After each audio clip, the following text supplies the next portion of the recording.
Et pour compléter le témoignage de Anne-Cécile, j'ai le plaisir de recevoir Patricia Raffaelli, chef de cuisine et rédactrice de cuisine pour Les Magazines.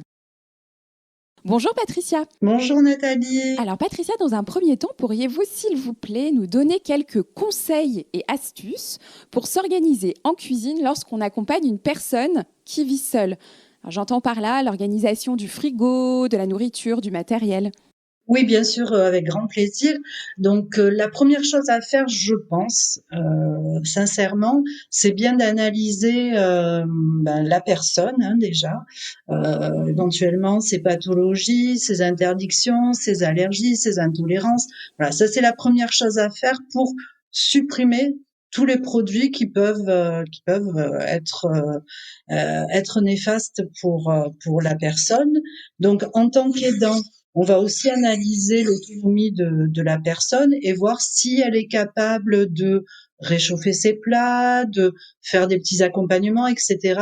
Là, on va pouvoir lui mettre les repas par ordre ou par jour ou sur 2 jours, etc. dans des boîtes identifiées.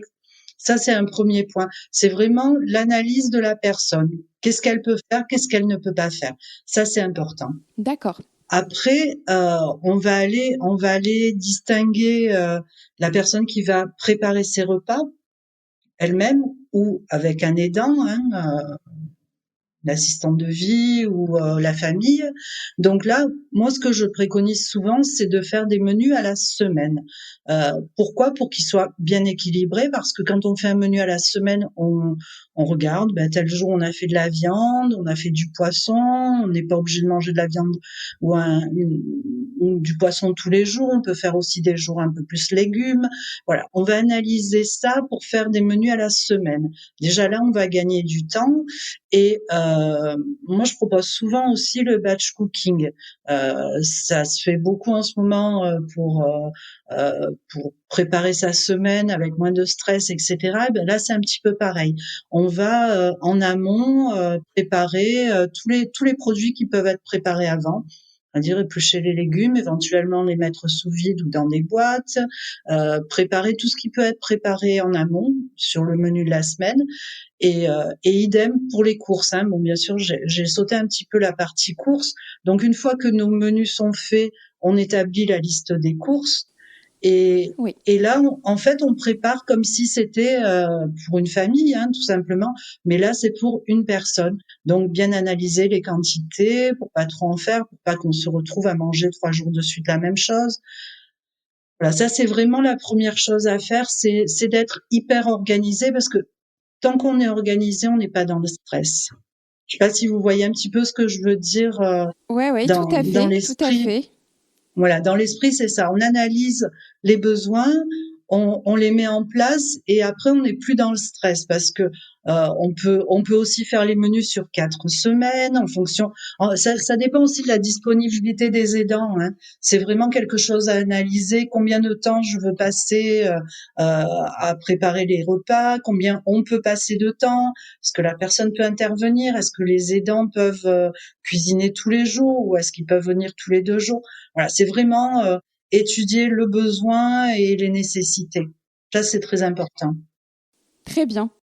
Nous avons vu durant l'échange que la grand-mère de Anne-Cécile, Lucie, bénéficiait donc d'un accompagnement à 100% en termes de portage de repas et que par ailleurs, Anne-Cécile les complétait pour les rendre aussi un peu plus gourmands, notamment avec l'ajout d'épices dont elle nous parle. Mhm. Est-ce que vous pourriez, dans un deuxième temps, peut-être nous donner d'autres conseils pour améliorer facilement les plats d'un service de portage de repas? Oui, oui, oui, tout à fait. Parce qu'en fait, le portage de repas, c'est extrêmement utile dans les familles. C'est quelque chose qui est même souvent nécessaire. Le seul inconvénient, c'est que ça ne prend pas en compte les goûts de la personne individuellement. C'est logique. On peut scinder les menus en fonction des besoins nutritionnels du sujet âgé, mais on peut pas analyser non plus. Enfin, les personnes qui préparent les repas peuvent pas analyser les goûts de chacun. Donc, moi, je pense que au niveau des portages de repas, pour les améliorer, on va rajouter, Anne-Cécile le dit très bien et l'a très bien fait avec Lucie. C'est vraiment tout ce qui est épices, ail semoule, tout ce qui va être non périssable en plus. Donc on va pouvoir rajouter au fur et à mesure. Après il y a toute une partie fromage râpé, fromage crème fraîche. On peut rajouter une cuillère de crème épaisse dans la soupe le soir. Ça le besoin en calcium est important chez la personne âgée. Donc je pense que ça, c'est des choses importantes à faire. Et puis jouer aussi sur la présentation. Toujours avoir une jolie assiette, pas lui donner qu'elle mange pas les repas directement dans la boîte qui est servie. Voilà, on reste. Il faut vraiment que on soit pas dans un esprit hospitalier. Faut vraiment qu'on soit Oui, dans un esprit, je suis chez moi ou en foyer, hein, peu importe, mais je reste avec mes habitudes, c'est-à-dire que je vais manger dans la même assiette, je vais boire dans le même verre, je vais garder les habitudes et l'envie, parce que l'envie, elle vient là aussi de ce oui. qu'on voit dans l'assiette. Éviter aussi de mettre des trop grosses portions. L'appétit change hein, avec l'âge Anne-Cécile le disait bien. Hein, en plus, Lucie avait plus du tout la notion si elle avait mangé, pas mangé. Donc vraiment pas mettre de grosses portions de façon à ce que ça effraie pas la personne âgée. Et qu'elle puisse se dire bon, je vais arriver à manger ça, c'est bien, c'est bien pour moi, etc. Après pour l'amélioration organoleptique, hein, c'est-à-dire du goût, etc. euh, il y a des choses importantes à savoir, c'est que les bourgeons des papilles des personnes âgées meurent hein, au fur et à mesure. En plus on vieillit, au plus on perd le goût. Et les goûts qui ressortent le plus, c'est le sucré. C'est pour D'accord. ça qu'on dit souvent, en vieillissant, on devient plus sucré. Non, c'est tout simplement que c'est le sens auquel on réagit le plus et pour lequel il nous reste encore beaucoup de goût. Donc là, il faut régulièrement leur faire plaisir avec des choses un petit peu sucrées, des tartes aux fruits, des pommes cuites au four pour qu'ils puissent les manger facilement. Voilà, vraiment, il y a une question d'adaptation à chaque personne. C'est là où c'est un petit peu compliqué de généraliser. C'est beaucoup plus facile quand on prend une personne avec un exemple précis, en ayant bien étudié la personne, ses goûts, ses pathologies, ses goûts, son autonomie. C'est après gustativement parlant, voilà, c'est ce que faisait Anne-Cécile, hein, des épices, Oui, voilà, c'est oui, oui. particulièrement important. Et selon le témoignage de Anne-Cécile, on comprend que Lucie, sa grand-mère, était gourmande, elle aimait beaucoup cuisiner auparavant, mais malheureusement est dans une grande perte d'autonomie sur les 5 dernières années. Est-ce que le manger-main ou d'autres solutions peut-être plus accessibles peuvent être ici une option pour favoriser l'autonomie et le plaisir des aidés dans la prise de repas?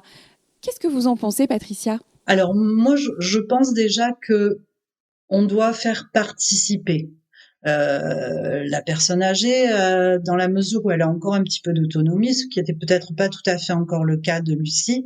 La faire participer, c'est quoi? C'est éplucher les légumes, on les épluche ensemble, on prépare la soupe ensemble. C'est quelque chose qui va lui donner une impression d'importance. Elle va participer encore à préparer ses repas, éplucher des pommes pour faire une tarte, patouiller la pâte, même si elle n'est pas tout à fait bien faite, on est là derrière.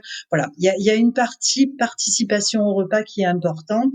Après, pour le manger main, dans le cas de Lucie qui avait perdu une grande partie de son autonomie sur les dernières années, c'est vrai que c'est aussi une solution dans la mesure où on est eu une petite formation pour gélifier les plats. Voilà, on mixe, on gélifie, on coupe en petits carrés, où on moule dans des petits moules ronds pour avoir quelque chose de joli. On joue sur les épices, les couleurs. On rajoute du curcuma, le orange, c'est appétant. Voilà, on va aller préparer le repas de façon différente, mais toujours ludique. Il faut que ce soit ludique aussi pour la personne et qu'elle puisse retrouver des gestes qui sont complètement naturels, comme de porter quelque chose à sa bouche. C'est vraiment quelque chose d'important. On enlève les couverts et on les laisse aller, voilà, on les laisse aller comme ils ont envie, dans le sens où ils ont envie. On met plein de choses différentes dans l'assiette. Ça, c'est génial. C'est vraiment un Mmh. super moment de les voir pour reprendre du plaisir.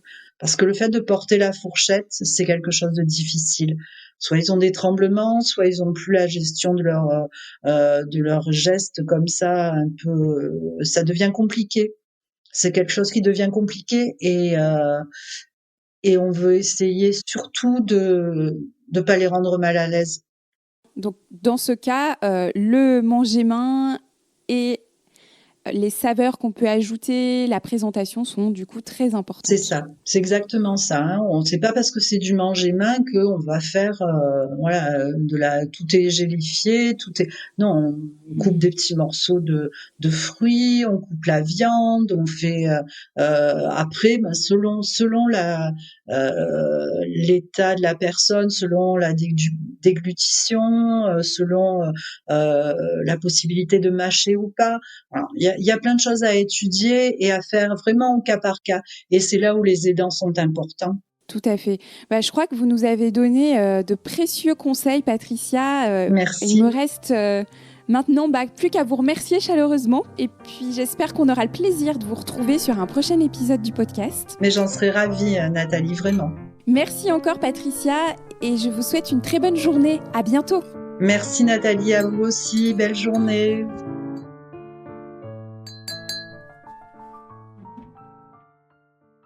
Merci.